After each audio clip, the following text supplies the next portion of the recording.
is the buzzword. It has been a big buzzword during the COVID and just about the time when we were coming out of COVID. Technology has impacted many domains. Technology has impacted travel. Technology has impacted healthcare. Technology has impacted hospitality. Technology has impacted learning. So it has come into education as well. It was more pronounced in terms of its presence and utility during COVID because we found there was no other way of connecting with the students. There was no other way of continuing the learning process, and therefore it was found greater utility during that time. Edtech stayed in the forefront of our purpose during COVID. It has accelerated some of our habits and adaptation during the COVID. When we are all hit by a common problem in the environment, such things happen, and therefore Edtech has become a priority for all of us.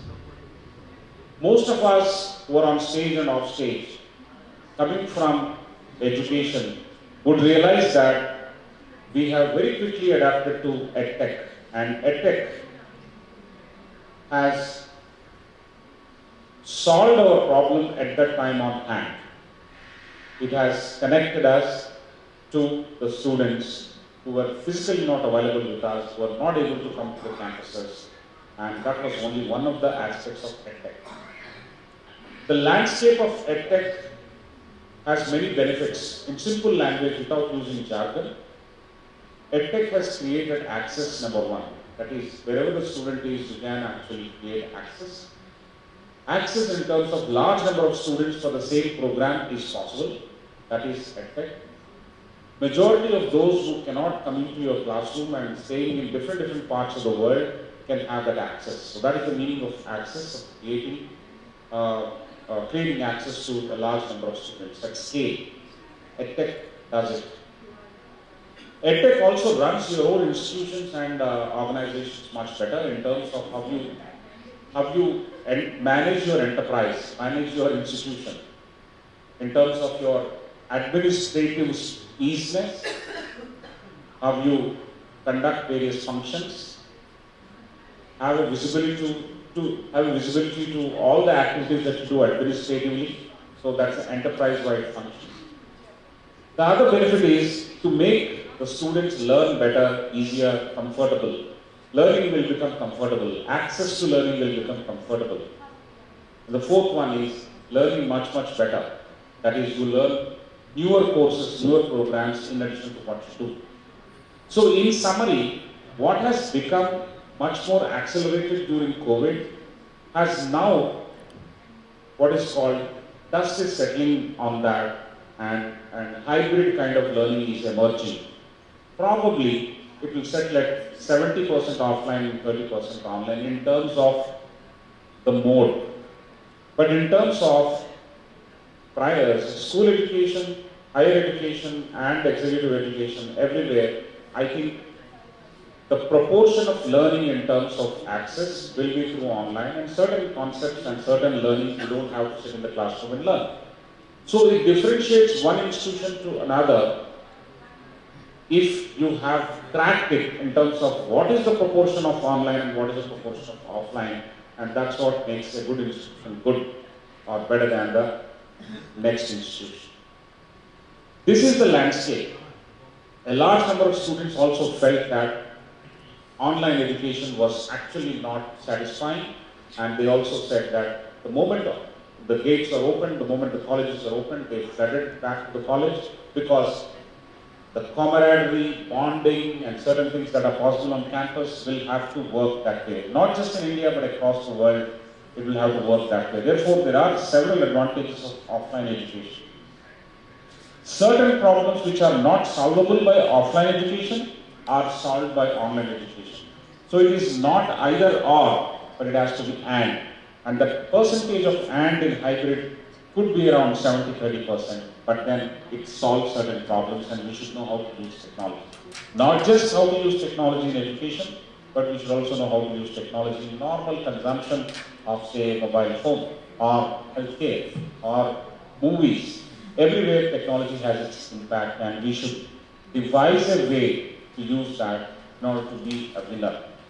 With this background, I welcome the esteemed panelists who are sitting on the either sides to join this conversation and make it very, very worthy of learning for all of us sitting here. I am looking forward to learning a lot. And first round of question is, within 1 minute, sir, I request you to introduce yourself. Maybe 3 of you can introduce yourself. I will also introduce myself. In less than 1 minute as to what we do, what we have been doing. The person is important here, not about, don't talk about the greatness of the institution. The greatness of the institution is in recruiting you to take part of that role. That is already done. But we want to know about the person. A lot of people sitting here would like to know about the person who is in front of them. 1 minute, sir.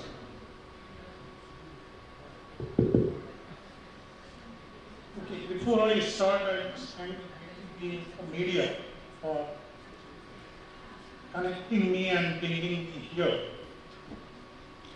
Right now, not take time, I will introduce. My name is Professor Sinha.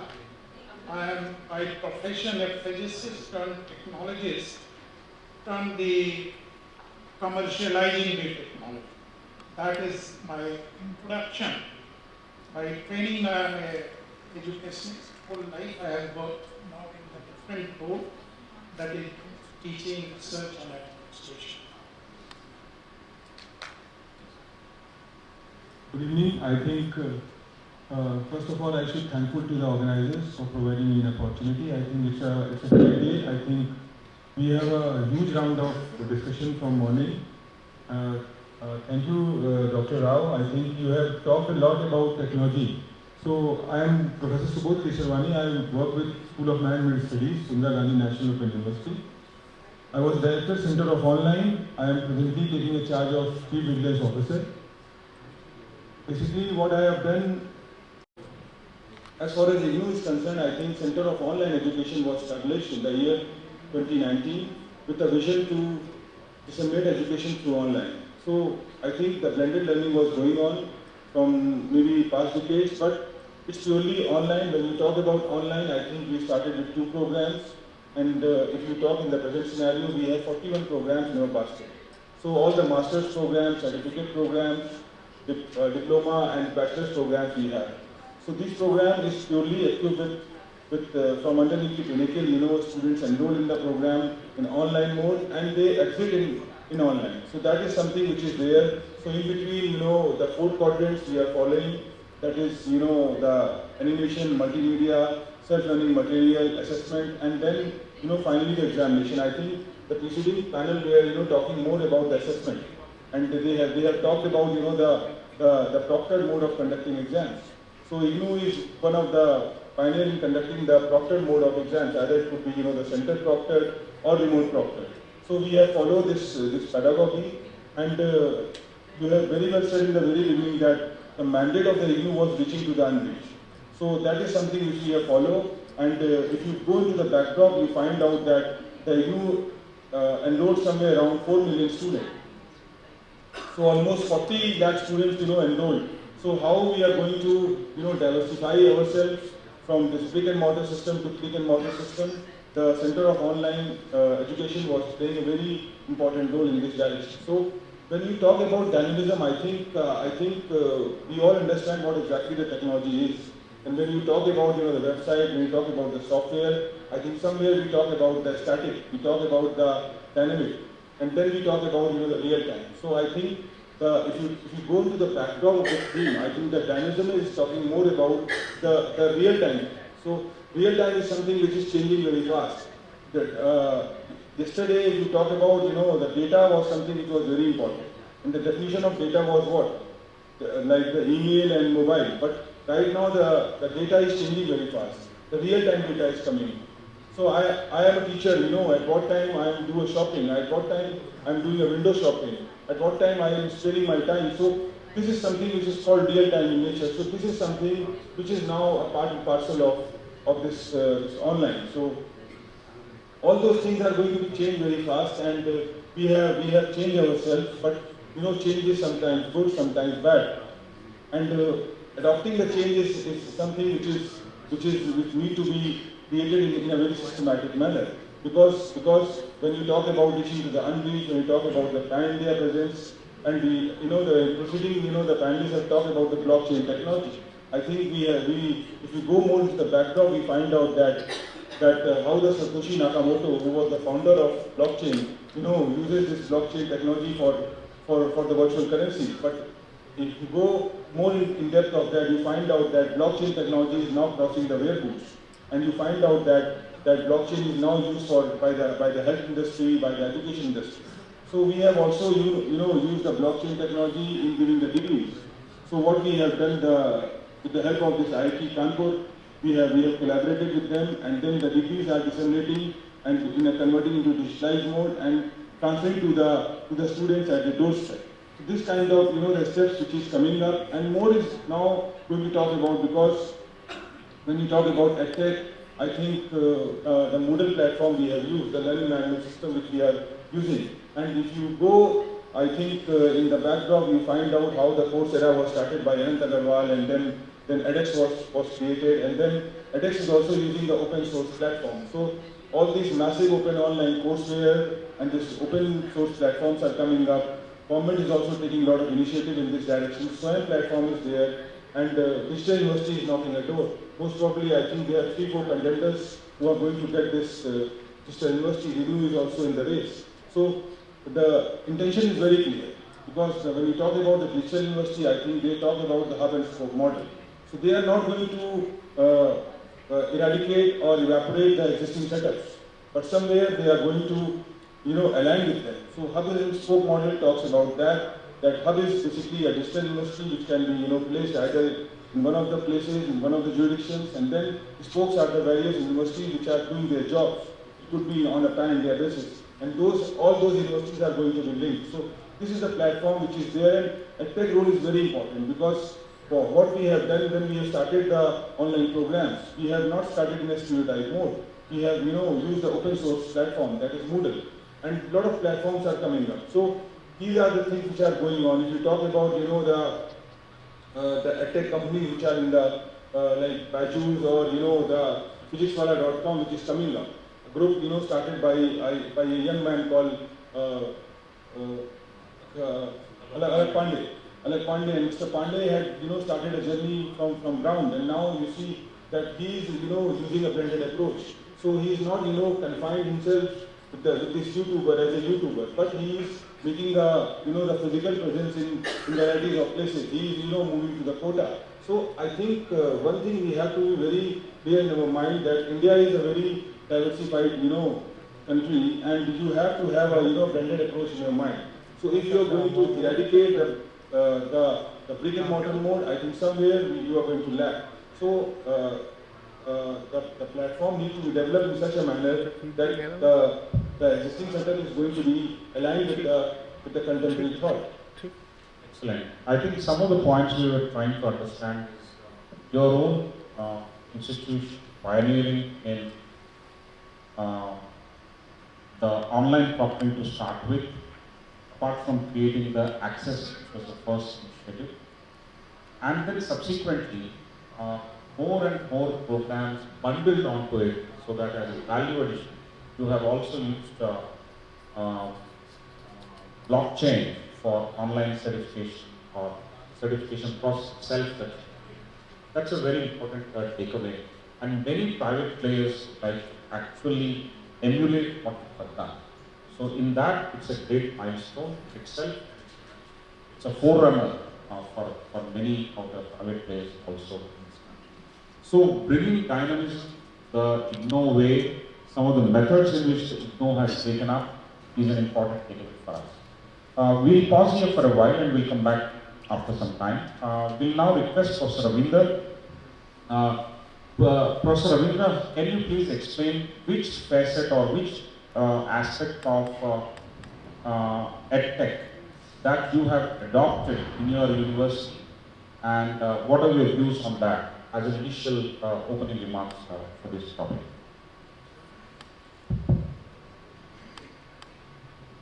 it is very important to emphasize. And while teaching it in online, many platforms we have been using, both during the COVID period and post-COVID period also. Because once you get acquainted with using the Edtech platform, then it will make you to use it. Unless you start, it will not help. I must say that prior to COVID also all these technologies were available, but we were not using it. And education industry also, they were not using it. But COVID has forced to it. So Edtech is important. I am coming to different aspect. Will allow me to start. I hope you all are aware that there is a Sustainable Development Goal 17 goal, where the goal number 4 is there to provide the access to education, large number of as well as lifelong learning opportunities. We have to provide. We are part of that consensus. What is happening? A good teacher, his or her access to large number of, and that using the Edtech. And good part for that is that our country here, knowledgeably, we are fully developed, impart this. Most of villages have also connected hospitals. Why I am saying you this? Because my own research based on fiber optical application came back in 80s, and as a country we have adopted everywhere compared to even a developed country. Our telecom is better than US. The Geo has adopted the best kind of optical fiber so that you can transmit your message content using from various. India is fully equipped to adopt that. We have to do that with a large number of students or those who are interested in learning. One of the goals is there that we have to increase the gross enrollment. And for that, good quality teachers cannot be available immediately. And therefore, using Edtech is very much important. That is, making delivery through adopting certain means so that it should be transmitted. Further, why there is a need? Because knowledge is growing. And when we have passed our 12th class, what knowledge was there, and after 30 years, so much of knowledge has been created. Who has created it? A system. New knowledge. Technologists create new knowledge. So, in a same amount of time, same 12 years, you have to make the students aware about the new technology. As well as the foundation course, which we have done that then. So, since the knowledge has grown so much, how to give them in a limited amount of time the access and impart the knowledge to them, such a more level of the knowledge to them. Edtech is important, which they can learn from themselves also. Edtech has also certain responsibility, that is, education technologies, they should go to the educational institutions, find out their need, and if they have developed certain technologies or the software, they should feed this. Why I am saying you, as a research, we have used many commercial, that is mathematical modeling and all software. Okay, in the beginning when they come to the market, their rate is so high that it is even difficult to buy the best of the best institutions who are financiers. Once they earn, so much, then after that they start giving discount of 90% or sometimes 99% discount. Obviously they are not doing free. So when the company is entering in the education sector, this is conscious enough not to charge very heavily from the user because their growth will be delayed. And if their rate low, then the growth will be faster. So that's what balance the Edtech. I think in the first that's much only. Wonderful, sir. I think any technology that helps a good teacher become better is most welcome. And in terms of SDG, in terms of your sustainable development goals, and in terms of the national goals of increasing the gross enrollment ratios, I think technology has played and will play a very, very important role. And to that extent itself is a greater service to the education space. I accept what you have said completely. Thank you so much, sir. We'll now go to Dr. Vikas, who has got a huge experience. His catalytic role in India and abroad is laudable. I look up to Dr. Vikas with a lot of respect, and I would like to call upon him to explain and help us understand how, there's no doubt whatsoever in my mind, but how is it going to help us, or are we properly utilizing the emerging technologies like AR, VR, and also Metaverse in our learning process?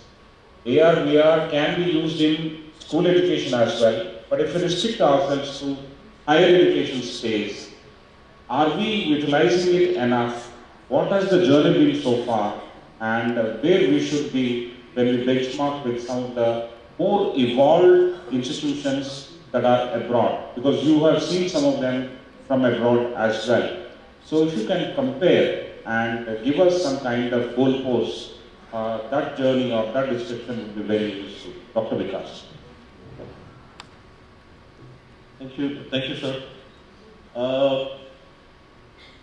When I talk about my own organization, amongst the various things that we talk about, affordable education, quality education, borderless education, one important thing that we always mention is dynamism.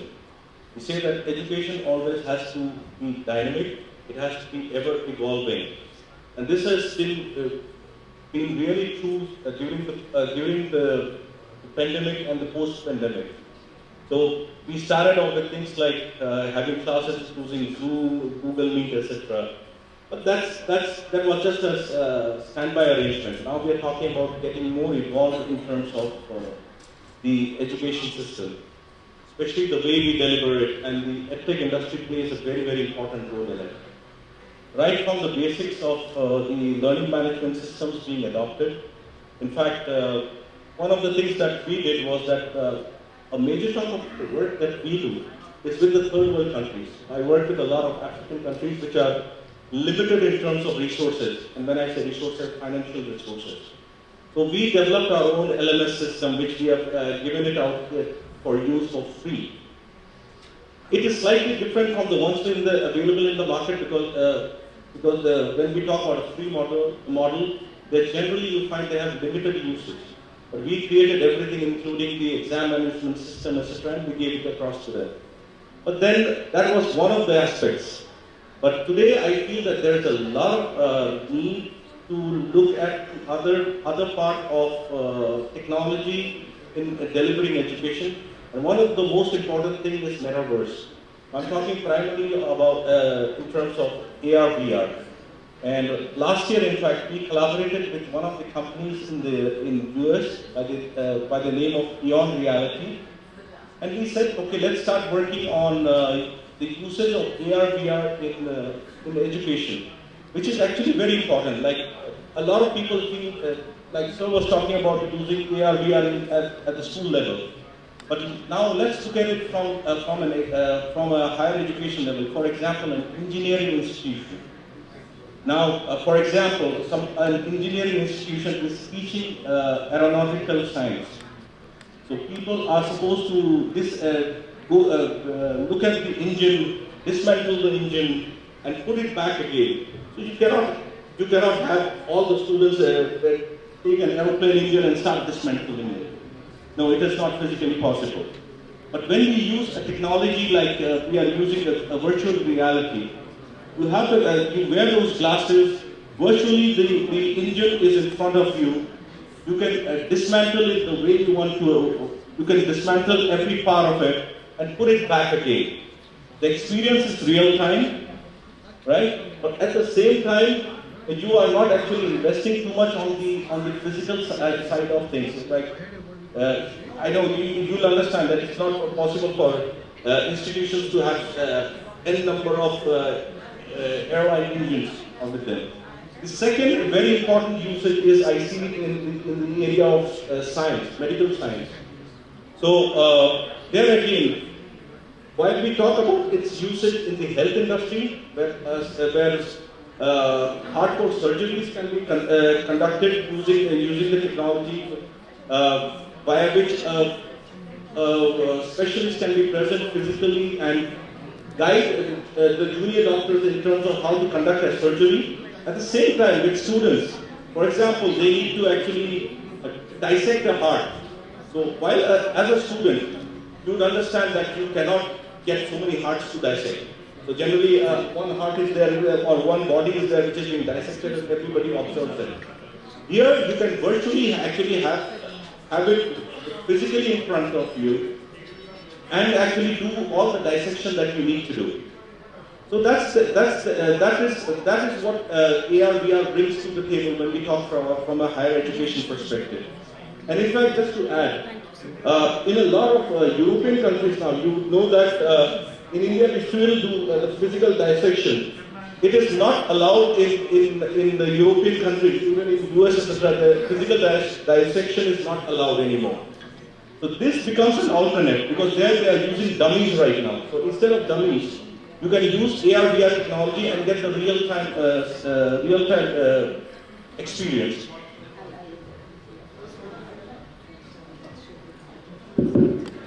Dr. Vikas, that's a great account of how we can provide applications of these emerging technologies into higher education, make it much more enjoyable. Our learning becomes much more enjoyable. Your own examples of what you have done to create more access through your African Safari example is also great for us to learn. And we also believe now that many people are joining here in this session because our session is going great. There's nobody who can stop me from believing that we are attracting huge crowds only because the session is going great. The byproduct is they'll also get some award. That's a different story also. A big round of applause to those people who have just joined. But the incentive to you is, the discussion is not over yet. The discussion is not over yet. In case you have any questions to ask me or any of the panelists, we will take those questions now, any time. So we have a break for 1 minute. We can take questions. Anybody would like to ask us any question? Gautam Naveen is going to give an award to the best question. This is called Best Question Award. Hai na? Budgeted hai? Budgeted. People who are from schools segment also can ask questions, right? Anyone can ask any question. Okay, first question award bhi hai. Now there are so much experienced educationists sitting on this panel. They will cold call and ask you questions. ये इनका तजुर्बा है. Well, now we go to another dimension of Edtech, and there is dynamism, there is a lot of brouhaha, there is a lot of excitement happening, all fine. If you have just taken 2 steps back and looked at what has happened during COVID, we have moved from immediate access. Access was important for us. To get in touch with someone is called access. So what did we do? We used Zoom, we used Google Meet, we used Teams, so on and so forth, or WhatsApp. That is a stage 1. Stage 2, people have gone into what is called a learning management system, which was a white label learning management system, readily available one. It's like getting into a rented house, because I need to stay somewhere. If I have to study in Gautam Budha University, I have to stay closer to that, right? So, koi rented premises वहाँ पे मिलेगा, so I go and take the white label LMS. And after that, your children are growing and therefore you need to have your own house and you should have memories in your own house. In order to differentiate yourself from others, you have your own house, that is called own learning management system. Either you use an open source Moodle platform to create your LMS or any other proprietary software, but then you have your own LMS like moving to your own house. And the last one is, what are the functionalities within your LMS that is getting closer to what you used to give in an offline campus, without compromising on your institutional philosophy and all. And those who reach the fourth level probably were the winners or they continue the winners. Do you agree with me?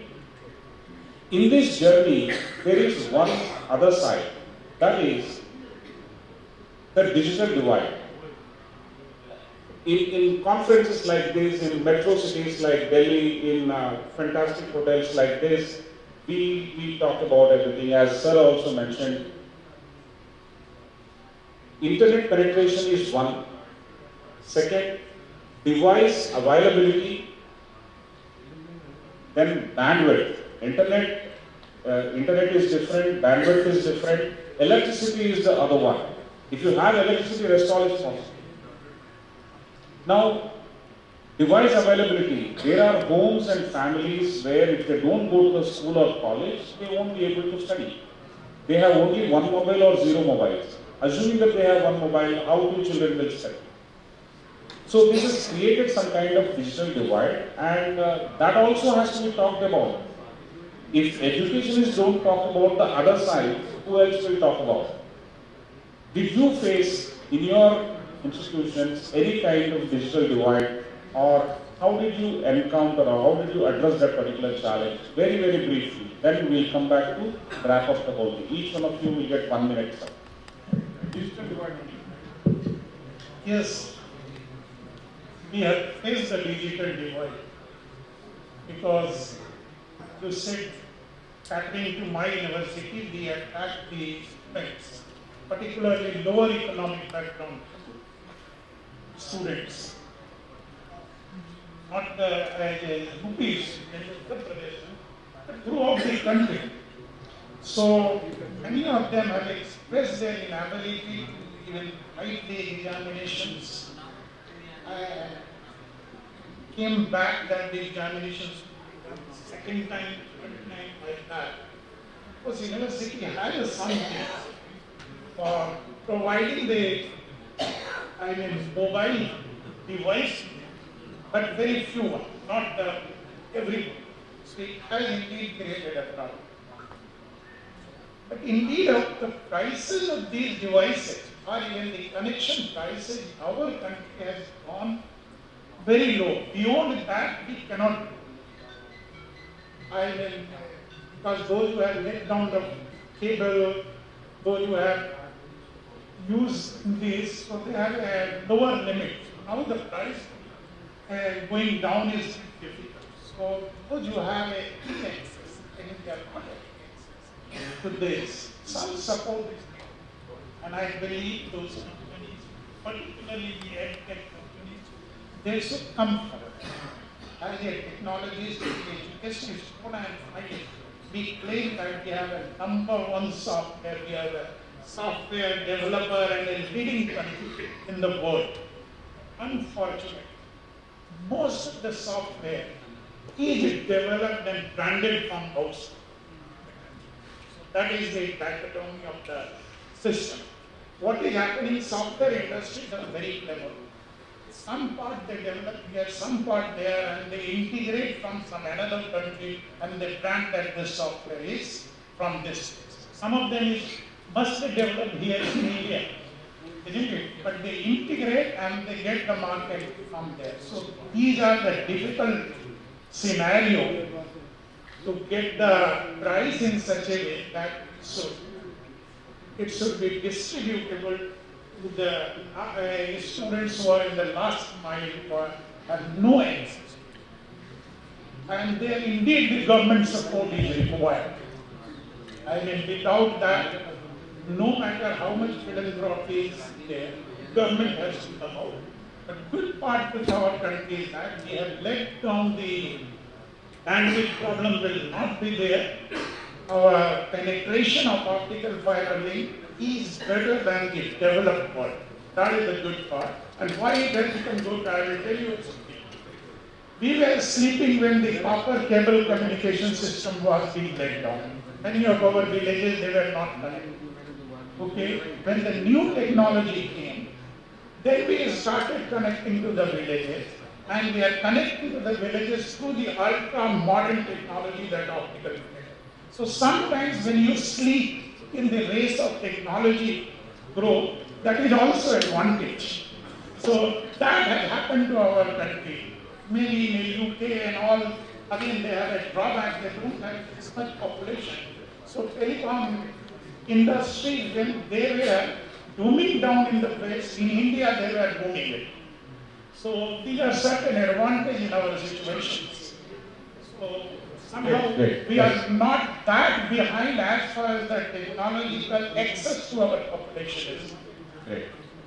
Thank you, sir. Thank you very much. We'll have a different question to you, Professor Subodh, because in terms of aspiration, you've been from the domain, you're handling it, you've been there and done that.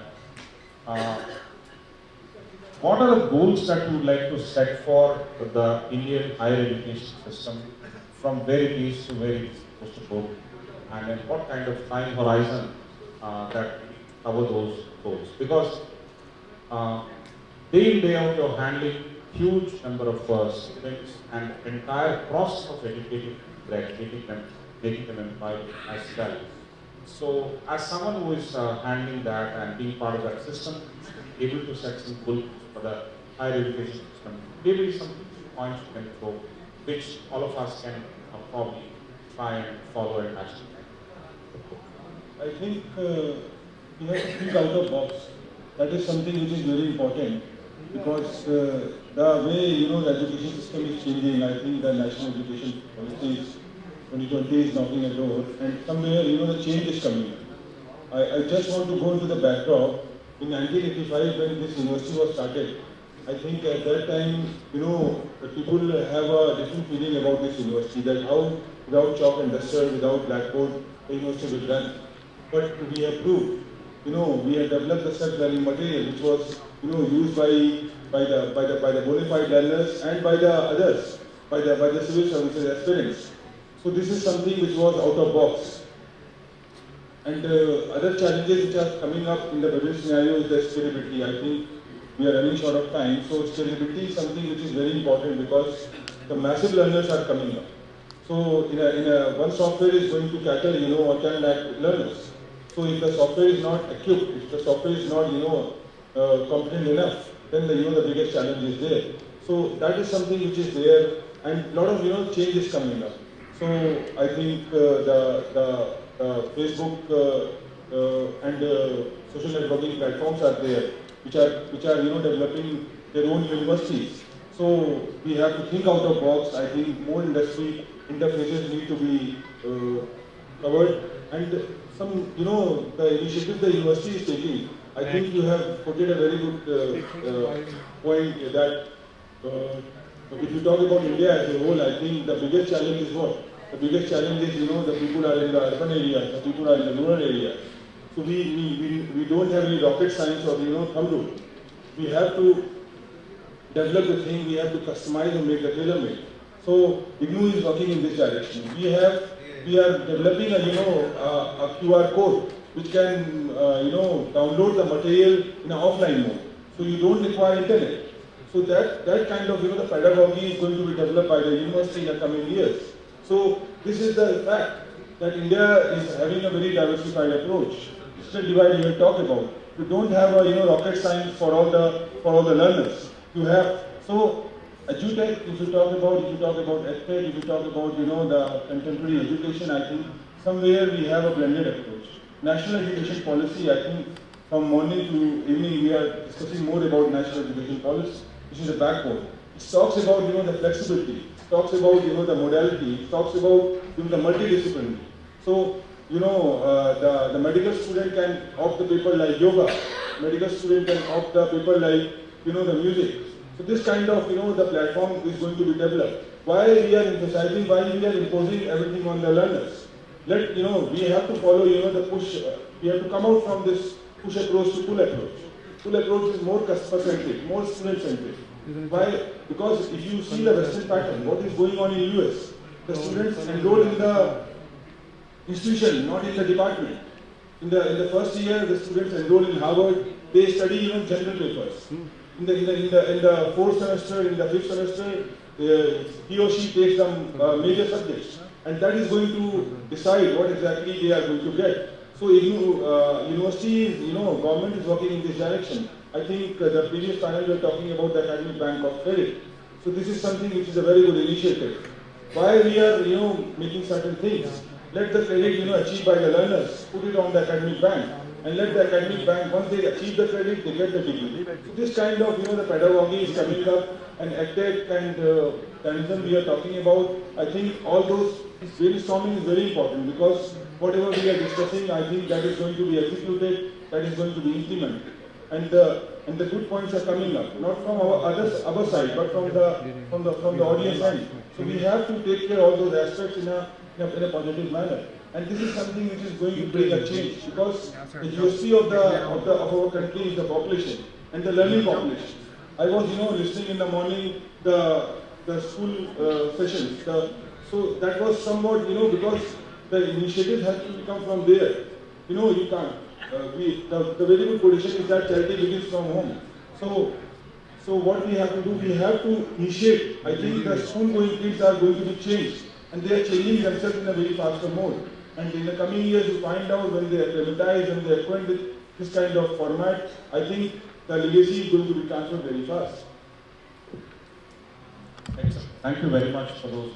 We'll now request Dr. Vikas to talk about probably the dynamism that you bring into higher education from one end should also have a matching involvement of the teachers, the fraternity. Okay. How many Edtech organizations, even if Edtech is only to accelerate, propel, make us work better and learn better, all those aspects included, how many Edtech companies are architecting their solutions with keeping teachers in the center of the product development? Is it happening? If it is happening, give us examples. Or Edtech companies are trying and going to talk to these vice chancellors and directors and principals and heads and say that they are out of phase, they are outdated, and therefore they don't understand our technology. Both are true. Where do we draw the line, and what is the solution according to you? What should be the choice of path for Edtech companies to actually harness this great potential of bringing dynamism into higher education? When we talk about the educators, actually, that's yes, there are issues pertaining to the educators in terms of technology changing, and they are adapting towards the same. But I'm a firm believer that with changes, everybody adapts to change. Somebody takes a little bit more time, but everybody is open to change. It's not that people will say, no, we will not do it. You understand, like we had the COVID scenario when people said, how will we engage in online learning? How will we control students? There were issues, but people managed it. Let me just to answer your question, I'll take an example of what we do. See, we are partners with a UK-based learning management system company called Coconut Learning, wherein you can say that it's more like a customized in-house software development that we do for universities in different countries. So what we do is, the first thing that we do is, definitely our Edtech solution which is there is very, very, it varies. Like for an ex-university, if they need a certain set of features, we provide that. Why say we need these features, we say, okay, we'll arrange for that. While we do that, we ensure that we conduct proper training sessions as well for each of the faculty. So our solutions are very, very customized. So right now, like we are working, we are trying to set up the LMS solutions in a couple of universities in Nigeria. So along with it, our team is there physically out there, training the educators how to go about the entire software, how to do it. So while the implementation is done, we are also ensuring that the learners are made ready for it. I don't know, to be honest, I am not sure as to how many of the Edtech companies do it currently, but we strongly believe that this is what is very, very necessary. In fact, even with our metaverse solutions that we talk about, before we go to the students, we actually ensure that the teachers, they know how it is operated, how it is. And in fact, in terms of the curriculum development and everything, we engage the faculties out there to the extent that we train them in a fashion that subsequently, if they have to develop the online course curriculum for their subjects, they can do it themselves without any assistance.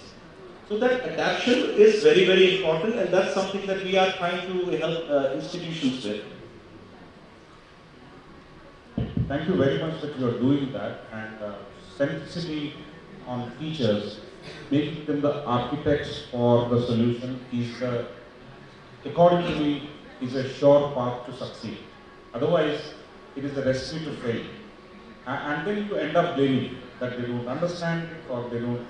Technology is not very difficult. In fact, technology is something where the back-end engineering is used appropriately with the interface so that you as a consumer can use the technology.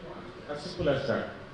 So we can talk about what are our requirements and what is supposed to measure and what is supposed not to measure and what are the limits. If you give those parameters and if you are at the center and then the technology is developed around that, that is for a workplace.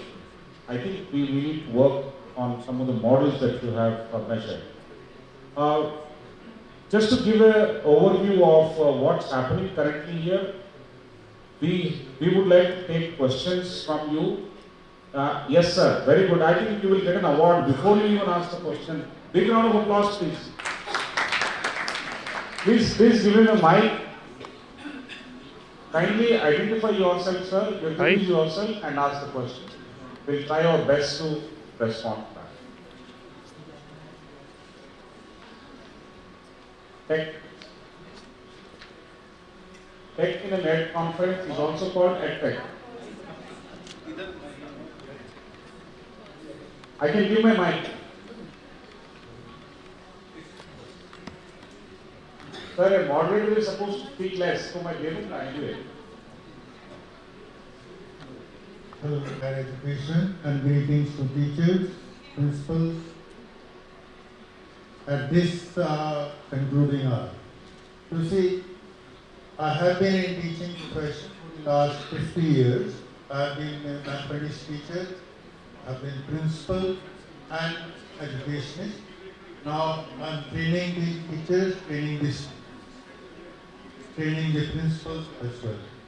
Now my fear when the technology is growing, and particularly in India, we are leading.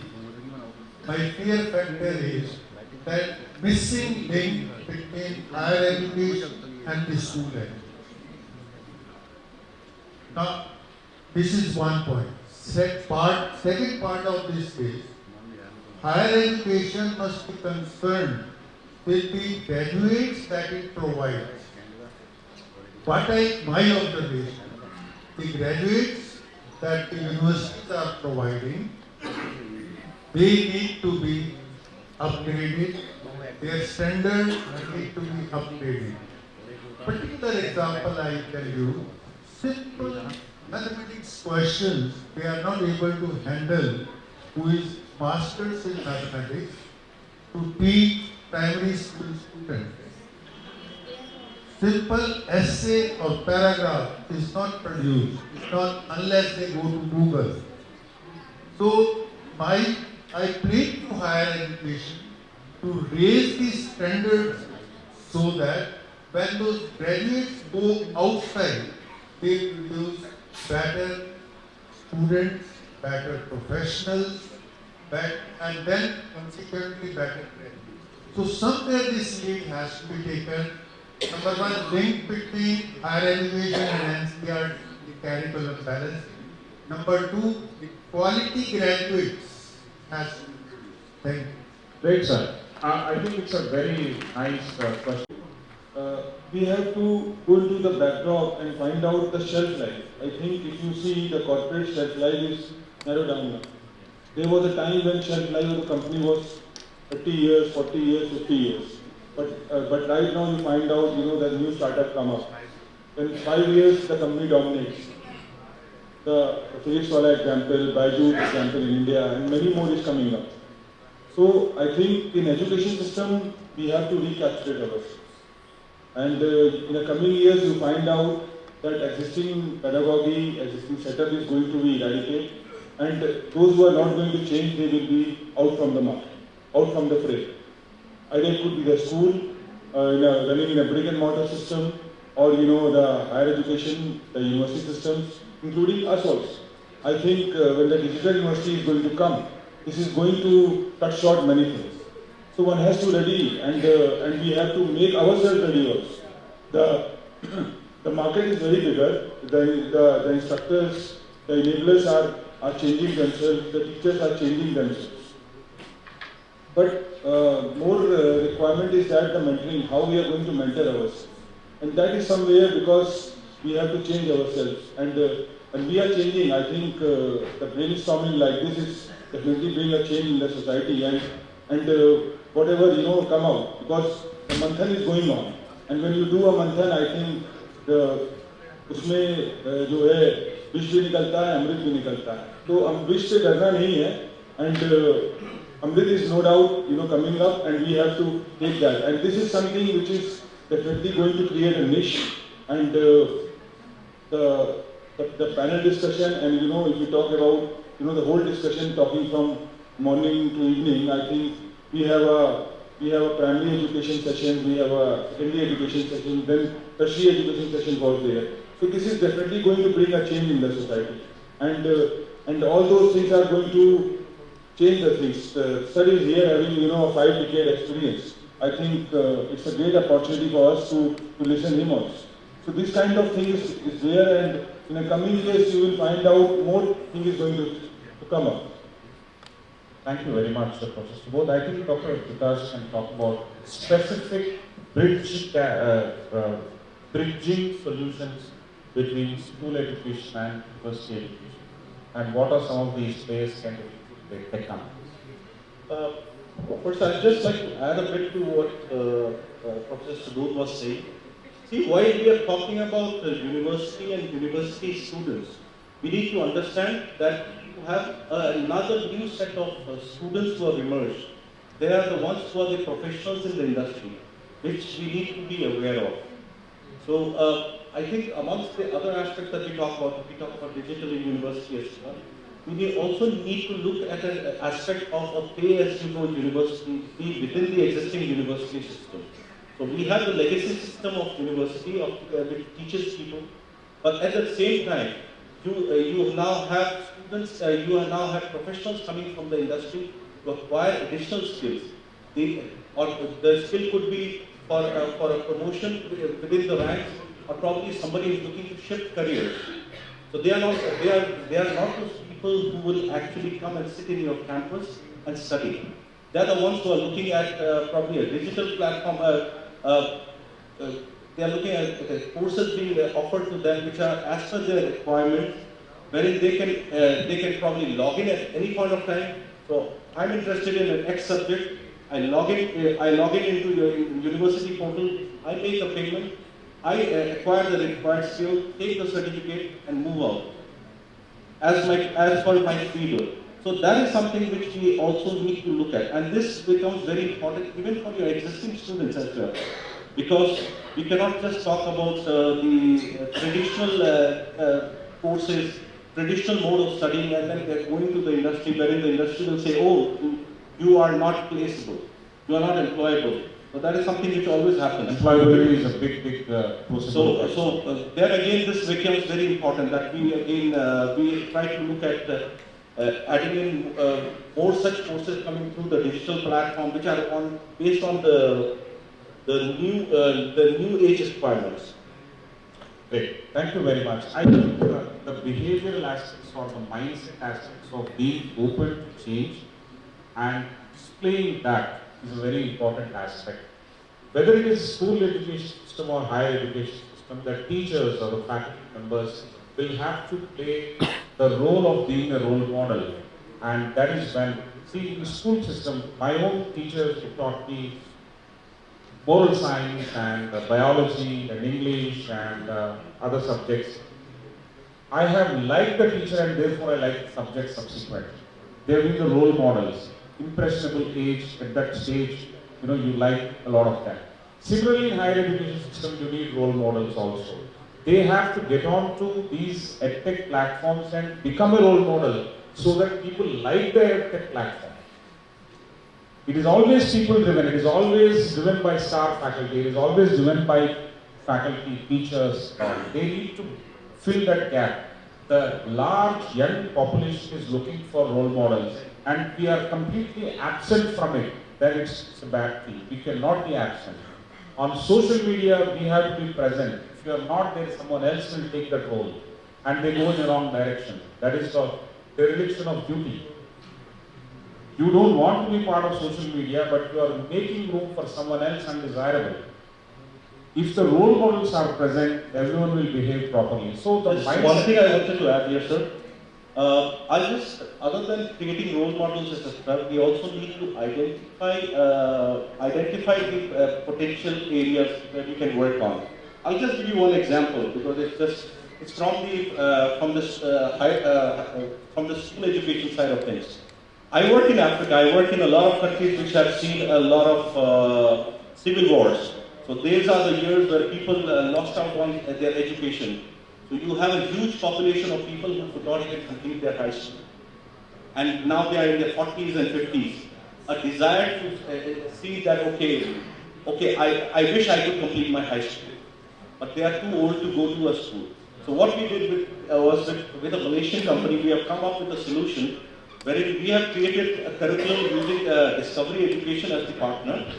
And then through technology, we have started imparting this school education at the comfort of their home. So they can study as and when they like, complete their schooling, get a high school diploma from a recognized board, and that's the way it is. So we need to recognize those opportunities as well. Great point. I think creating solutions for illiterates, neo-literates and dropouts at different stages in the value chain so that we use technology to educate them and probably provide the learning that is much required. The second solution that we are talking about is institutions of higher learning, institutions in universities, say for example, will have to go down and catch them very early and inspire them to understand what is university education all about. They don't do. For example, there is a hospital, a well-meaning hospital which is also having an academic bent of mind in private space, for example, would do very well to invite students from class 1 to class 5 to visit their departments, sit there and understand what's happening. They are given to wear aprons, they are given stethoscopes, they are allowed to sit beside the doctor and then they are trained. Impressionable minds once again. Similar model, universities will have to adopt this to invite some of these students through some gamification, some contest, and take them to the university and give them certificates and let them sit in some of the sessions and give them a taste of the things to come. That would be very, very good. And in the process, their teachers and the teachers of higher learning will be interacting and collaborating. And you would place right kind of expectations on the student education as far as higher education is concerned. Developing a child apart from access, placing the right expectations, and also creating the products that you desire to have in your university's education system is very, very important in order to engage with them early in the game. So these are some of the solutions that we can have. Any other questions before we wrap up? Please. There will be no mic, madam. Please talk. Absolutely fine. Good evening, Dr. Sudhakar. Good evening. And, I'm just taking on from what's left off and what the professor. Question. I'm coming to the questions, sir, but So I want to say, and I'm trying to bring here to your notice that there is a lot of gap between the two. And this gap is so visible. Over the years, we have not been really able to bridge this. Are we as policymakers, we are already stepping into 2020 MEP and everything is being started. So what is the way forward? Are we doing anything about it? And how much? My second part of this is, there is so much training happening at the school level, sir. I just want to know for information, how many trainings are our assistant professors or the teachers at the university level doing to be able to take the children from where we left them off? Thank you. May I know your name, ma'am? Sir, my name is Himal Handu. I'm Principal Hansraj Model School, Punjab. Great knowing about it. Thank you, ma'am. It's a great part of the session, imparting some training, some brainstorming and consultation exercise, and we try and address fewer aspects on the themes that we have broadly brought out in terms of career expectations, in terms of technology, in terms of faculty development, in terms of pedagogy and andragogy, in terms of how we have to brace ourselves to the foreign institutions coming and setting up shop in India, how from ICFAI, and we are into higher education system for the last 37 years. We have 11 universities, 9 business schools, 8 law schools, 7 tech schools, and a huge online program. Nothing in front of ICNO, but we've been there. So, but we are not doing that at this level. We do a few gamification exercises in terms of quizzes and all, but that's all commercial. That's all marketing. Okay. With no marketing, with no paid, no commercial transaction, what we do is the faculty knowledge sharing program. Only to up to that level we could penetrate, but it is desirable that we take it down. As I was also mentioning even before you asked, we need to go to the level of the students to prepare them and attract them towards this thing and fill that gap to some extent. It's not going to happen overnight, as sir has also mentioned, as you have desired. It is, we need to push the envelope slowly, steadily, and consistently, and then all of us together will have to build what is required. But in any system, there are gaps. For example, to give you a very example of state legislature versus parliament, there are gaps. There are gaps between the doctors of PHCs and the doctors of super specialty. There are always gaps, but that doesn't give us any license to lay back and say that yes, there are gaps and bound to be there, so we don't have to do anything. No. Our ecosystem building will have to begin with a wholesome view and try finding solutions for that. I think we will have to invite brainstorming sessions in different regions to fill up gaps. A lot of conferences happen, but they happen in aisles. School track is separate, higher education track is separate, Gautam is separate, Naveen is separate. Types. With Gautam, Naveen has to be the solution, right? So you will do in future. We will host it. We'll host it in Hyderabad, and it's a good point. Any other questions? Any other questions? Yes. Broadly, quickly.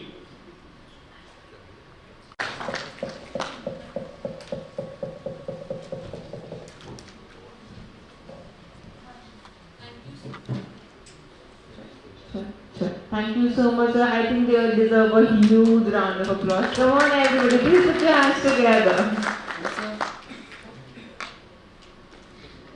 Alright, ladies and gentlemen, with that, we would like to do the honor. So, we would like to request the moderator, Mr. Sudhakar, to please present the memento. To all the panelists, one by one, let's begin with Professor Ravindra Kumar Sinha.